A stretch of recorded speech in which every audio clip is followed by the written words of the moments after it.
and when did this all come together? How does it come together? It came to me because Michael Showalter, the writer, sent it to me, and with thinking that surely I would pass, because it's such a tiny movie. It only cost $1 million to make, and it was, you know, like a 20-day shoot or some incredibly small. We shot for like 3 weeks. Really? And it was, she's just such an unusual character, especially when you're older and you're an older woman, that takes a look at both being an older woman and a lot of things of just what it is to be alive, you know, of always feeling new. If you're moving on in your life, you're always feeling slightly new, like okay, I know this territory, and then I have to reach for that territory, and that territory, I don't know where to put my feet, and how will I do, and I'm not really sure if I'm doing the right thing. And then it's that exploration that human beings are supposed to do, and many times don't, because it's so frightening. Right. And that kind of is what Doris is about. So of course I said yes immediately, and then, you know, the difficulty of shooting something on such a small budget, which I had never done before. I'm so sorry. No, Doris, God. Stop it. Stop. Okay. You did that on purpose, didn't you? No. Yeah, you did. No. How about you? Edge of 17, which is so wonderful. Thank you so much. So wonderful. That, it was something that was sort of being talked about between agents, and it was the title of the movie had changed a few times, and it was being thrown around, and I initially was like, it automatically just sounded like a teenage movie. And Is that a good thing or a bad thing? Part of me at that point, while I'd just turned 18, I was like, I'm 18 now, I'm an adult. I don't want to play a teenager anymore, even though I still am one. I'm going to be one for a little while longer. I didn't want it to set me back in any way. And it's crazy to me that I judged the book by its cover, and it resurfaced. Did you say then, I don't want to read it, I don't want to look at it? It was only like a topic of conversation for a while. It kind of came and went. I never even read it. When it resurfaced months later, somebody came to me and said, this is something you've got to look at. And I read it, and I always feel like normally I'll read a script one time through, I'll kind of decide that I like it, I'll read it again and start to pick up on things. And the first time I read the script, I was like, I don't see anyone but myself doing this. And everything about it, the complexity of this character, and the fact that it's so real. It's a contemporary piece, but it felt real. There was no part of her or the story that felt like, you know, dishonest to me and my story as a teenager in my life. And just the idea of doing this story justice was something I really wanted to do. I didn't have a chance to do homework last night because, well, I don't know if you know this, but my dad passed away. When did he die? 2011. Yeah, I have a 1-year expiration date on freebies for the dead and dying. First of all, I just am so delighted by your work and who you have been watching. And but you also were raised in the Valley like I was, and you're starting extremely young like I did. And I'm just wondering about when did you know you wanted to go into drama? Not to mention music, we might add. Thank you. So, and you told me in there that you were homeschooled. In my lifetime, I mean, I got to theater because I went to Birmingham High School, junior high school. It was when it was combined, and before it, you know, even was what you see today. And they had a drama department, thank God. And so I found the drama department when I was 12, in the 7th grade. Wow. And forever after, you know, it was completely my drug of choice. But how about for you? How did that happen? Well, you know, it's funny because I was 8 years old when I went to my parents and said it was something that I wanted to do. It being commercials. I had a cousin who was doing commercials, and I would sit in front of the TV and wait for hours and watch the channel that was the channel that the commercial was supposedly playing on. And the minute I saw it, her face was as big as the screen. I ran into my mom and dad's office. I was like, Mom and Dad, I want to be in commercials. That's what I wanted to do. And up until that point, I'd wake up and I'd want to play tennis. The next month it would be horseback riding. Then it was sports. Then it was dance. Then it was music. And everything was like, never lasted longer than a month for me. And my parents would buy the whole like 3-month trial of whatever it was that I was doing, and I'd never stick with anything. And so when I said I wanted to act, my mom did a lot of research, and she obviously was aware that it required a lot more of a commitment than I was used to. Yeah. And she said to me, if you go and take acting classes for a full year and stay with it, then we'll look into it. And so I was put into an acting class in the Valley, and I was 8 years old. So I was in the, say, 8 to 10 class. There was a 10 to 13 and 13 and above, whatever. Within that 1 year, I was in the class with the 18-year-olds, and I was doing everything that they were doing. And you were like 8. You were. Yeah, yeah. And the year went by faster than I could have even imagined. I remember. But did you look older than 8, or did you look 8? I was very tall. No, I was. I struggled with that for a very long time. I looked older than I could play, but I could never play older because of my age, hours and legal stuff. Yeah. But yeah, a year went by. I then took headshots, sent them to 10 different agencies. One called, and it was actually a print agent. So I did print for a while as I continued to study the acting. But you're still 8 and 10 now. Yeah. And then my agent on the print division, I was at Coast to Coast. She took me over to the theatrical department, and that's where I wanted to be. And they signed me, and I made student thesis graduate films, commercials, and guest starring roles on sitcoms. And then I made my first movie at 13. And which was that? True Grit. Oh, you were only 13. Yeah. Boy, oh boy. I'm so curious as to how you got started. I mean, it's Okay, crazy well, around the same. I had graduated from high school. My parents were working class actors, meaning my stepfather was a stuntman / actor, but stuntman. Okay. Put it that way. Okay. And he had a television series in the 50s called Yancey Derringer, and my mother was a real working class actress in that it was episodic, or she was doing live, Lux Theater, and all in those days it was the 50s and in the early 60s, and so acting was in my zeitgeist. It was in my household in some way, but also I knew that it was certainly the part of acting that I knew was not fun. It was not a glamorous world. Sure. It was where you had a life one day and then the next day literally was all repossessed, which happened to my family more than once. And Right. the show was ripped out from under my stepfather, and when he thought, oh boy, we've hit the jackpot now, and so we just didn't have the way to keep that up. So Right. they'd come and get the car, and they'd come, and we'd have to sell the house, and it was. Wow. It was interesting, but my mother had been put under contract to Paramount when she was very young, before I was born, and she had, in those days when you're under contract, you were sent to the studio and you were given elocution lessons and all, to talk like Jean Arthur or whoever the flavor of the month was. Wow.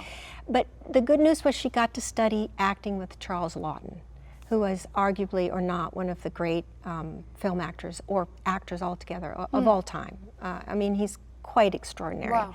And so she was doing real work with him, and they were doing, the classics in a little theater in Hollywood where she was doing Cherry Orchard and Ibsen and, just stuff that stayed in her.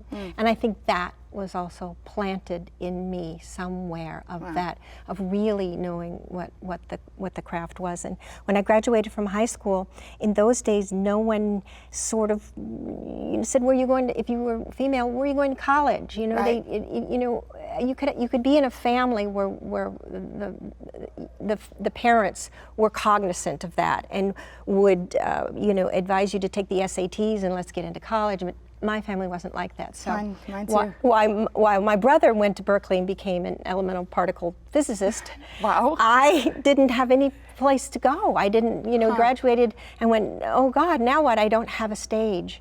And without that, I didn't exist. I didn't know who I was unless I could be on stage and hear my own insides talk to me.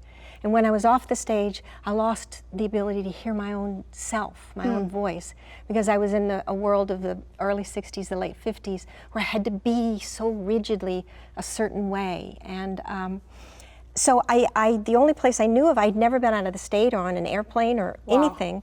And I joined a workshop that my stepfather, who is, I remind you, the stuntman, he knew of, which happened to use the facilities at the old Columbia Studios, which was on Sunset and Gower.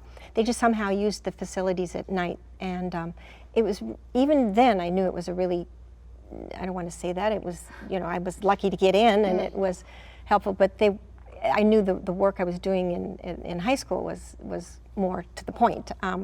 But the casting guy, the casting man, matter of fact, when I did an audition scene with my mother to get into it, yes, I did a scene from Toys in the Attic by Lillian Hellman. I had not a clue what I was saying, you know, about sexual repression and all sorts of. I had no notion. And this was in at what point? How old were you? I was 17. Okay, wow. I was 17, and so it was 1964.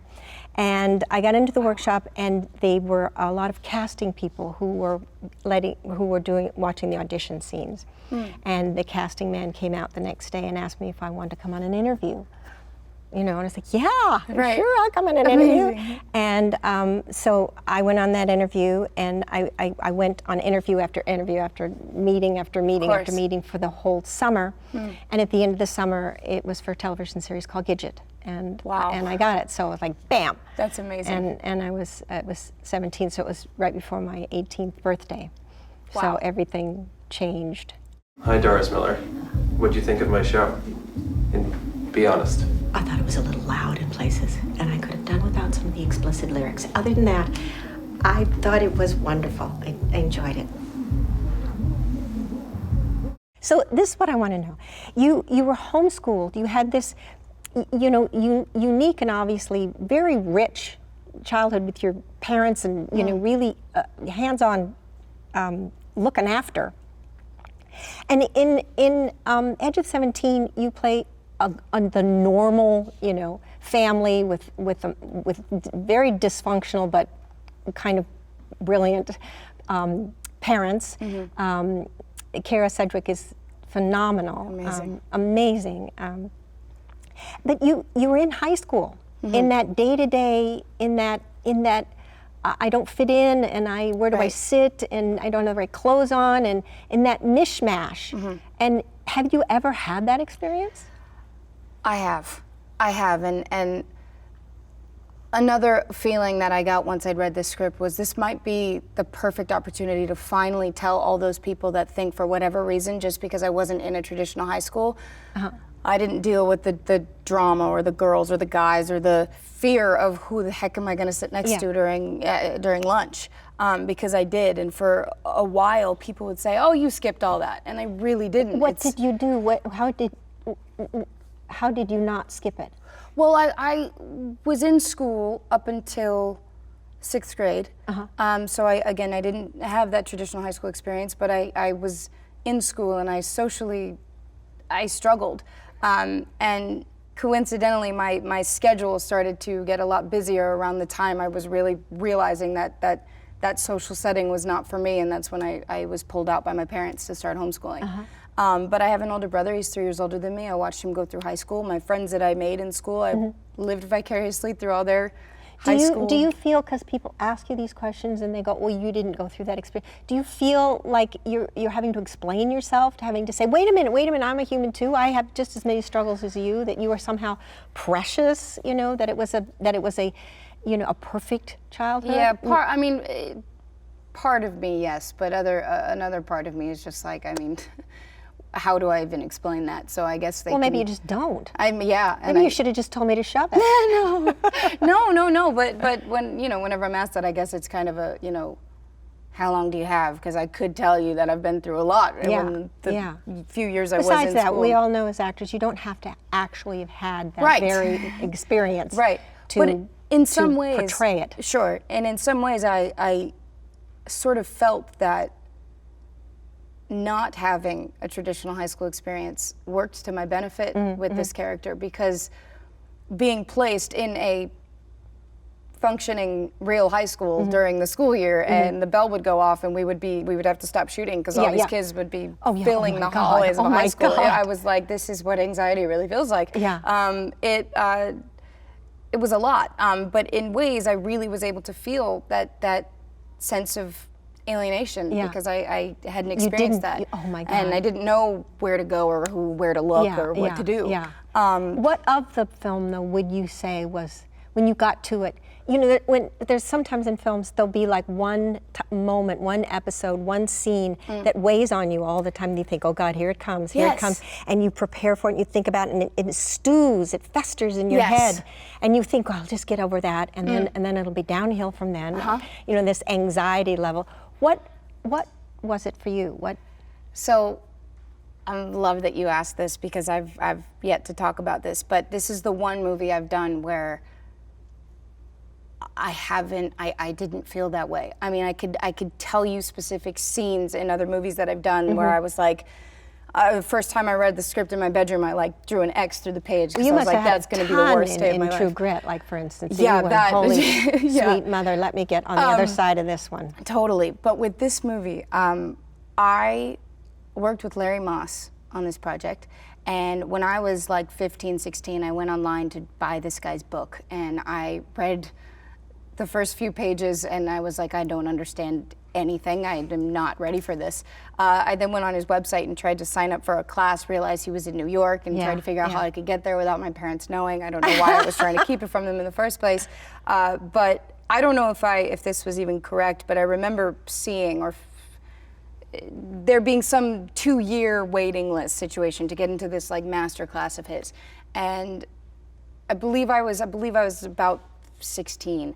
And 2 years later, James L. Brooks calls me and asks me if I would coach with Larry Moss on this project. And I was beside myself.